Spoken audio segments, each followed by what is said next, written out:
আলাইকুম সালাম।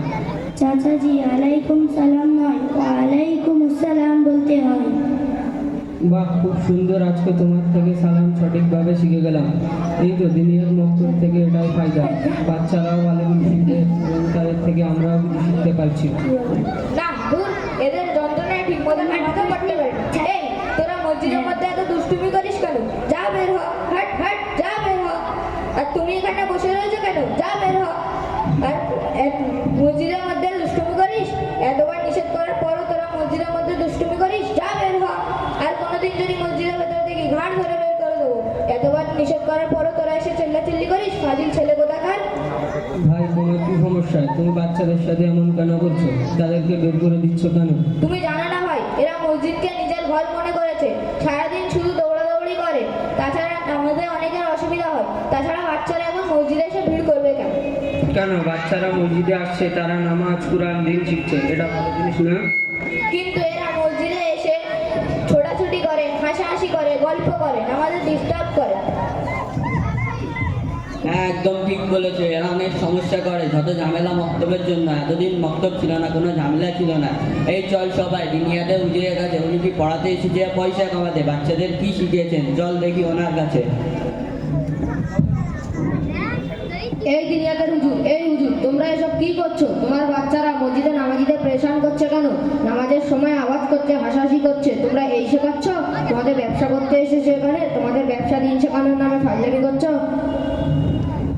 আরে ভাই, আপনারা এইসব কি বলছেন? কি হয়েছে? বিষয়টা ভালোভাবে বলুন এবং শান্তভাবে সমাধান করুন। এইভাবে আপনি চিৎকার করছেন কেন? ইমাম সাহেব, এদিকে আসেন। আপনি দুনিয়াতের বাচ্চাদের বিষয়ে কিছু বলেন তো, আর হুজুরকে বুঝিয়ে দিন আর কোনো দিন যেন আমাদের ডিস্টার্ব না করে। আচ্ছা, আমি বিষয়টা দেখছি।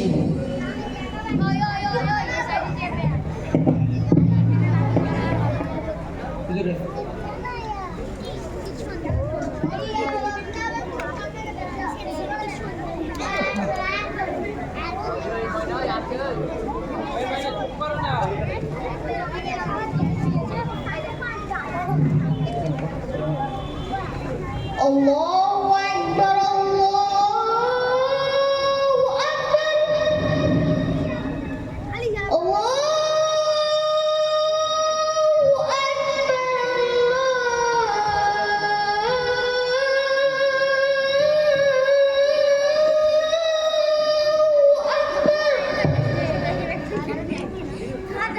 أشهد أن لا إله إلا الله.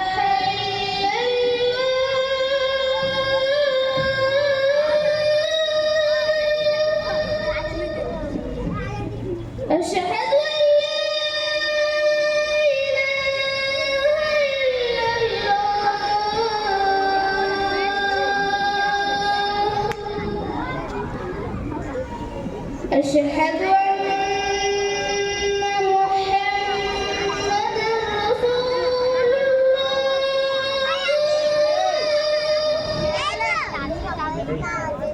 أشهد أن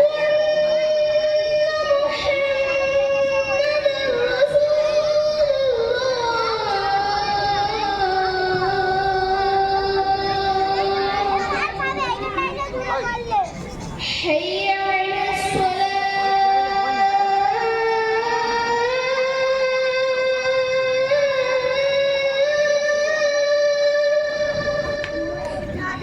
حي على الصلاة.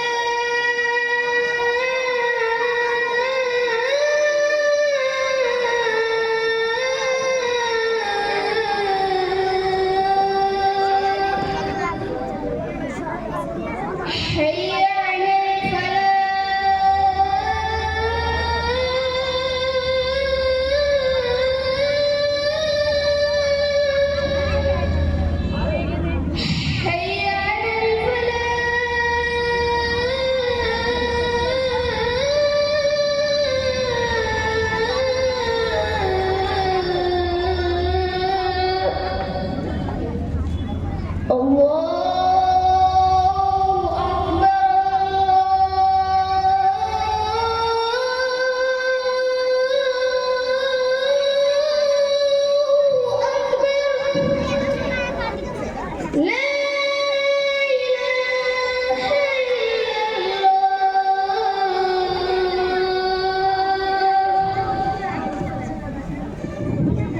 বেটা ইরফান, নামাজের সময় হয়ে গেছে, চলো নামাজ পড়তে যাই। আমি আর মসজিদে নামাজ পড়তে যাবো না। কেন? আমরা মসজিদে গেলে নামাজিরা আমাদের উপর চিল্লায়, বকাবকি করে, তাই আমি আর মসজিদে নামাজ পড়তে যাবো না, মক্তবেও যাবো না। আচ্ছা তুমি আমার সাথে চলো, তাহলে কেউ কিছু বলবে না। না বাবা, এটা শুধু আমার বিষয় নয়, নামাজিরা সব বাচ্চাদের উপর চিল্লায়, এমনকি কালকে তো আমাদের হুজুরকে অনেক অসম্মান করেছে। আচ্ছা আমি ব্যাপারটা জিম্মেদার ভাইদের জানাচ্ছি।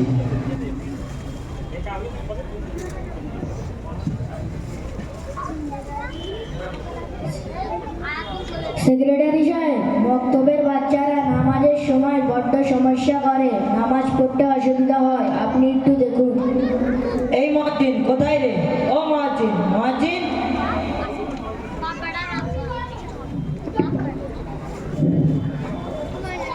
কি হয়েছে সভাপতি সাহেব? আমি তোমাকে অনেকদিন আগে একটা দায়িত্ব দিয়েছিলাম, মসজিদে যেন কোনো বাচ্চা না আসে, সেই পোস্টার লাগাওনি কেন? সভাপতি সাহেব, আমি আজকে লাগানোর ব্যবস্থা করছি। আজকের মধ্যে এই পোস্টার লাগানো দেখতে চাই। আচ্ছা ঠিক আছে, বাচ্চারা মসজিদে আসবে, খেলাধুলো করবে, এটাই তো মসজিদের সৌন্দর্য। কি জানি সভাপতি সাহেবের এত বিশেষ সমস্যা হয়। আরে মুয়াজ্জিন সাহেব, সভাপতি সাহেব কি বলছিলেন? এত চিৎকার করছিলেন কেন? ভাই আর কি বলবো, সমাজের কাছে আমাদের আর কোনো মূল্য নেই। উনি বললেন বাচ্চাদের মসজিদে না আসার পোস্টার মেরে দিতে।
ভাই সকলে একটু বসে যাবেন।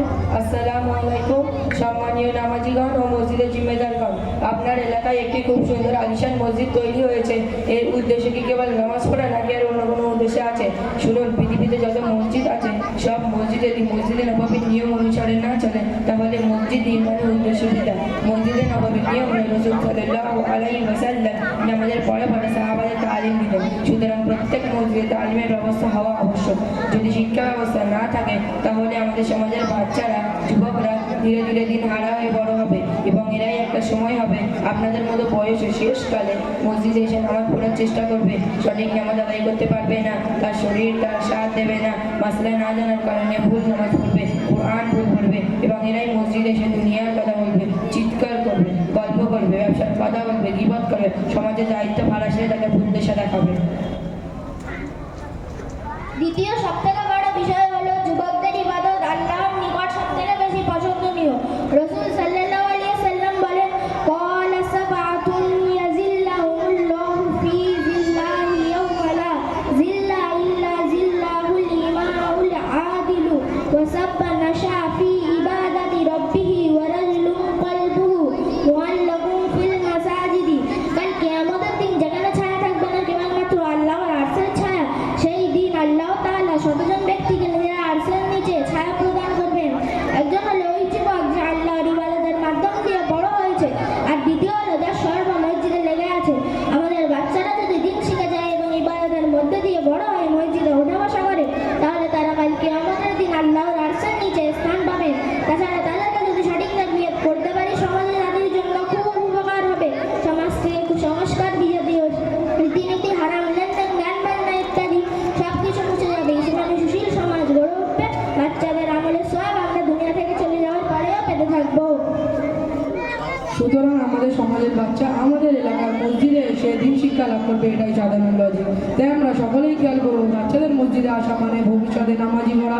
তাদের জন্য মসজিদ সর্বদা উন্মুক্ত দরজা হওয়া উচিত।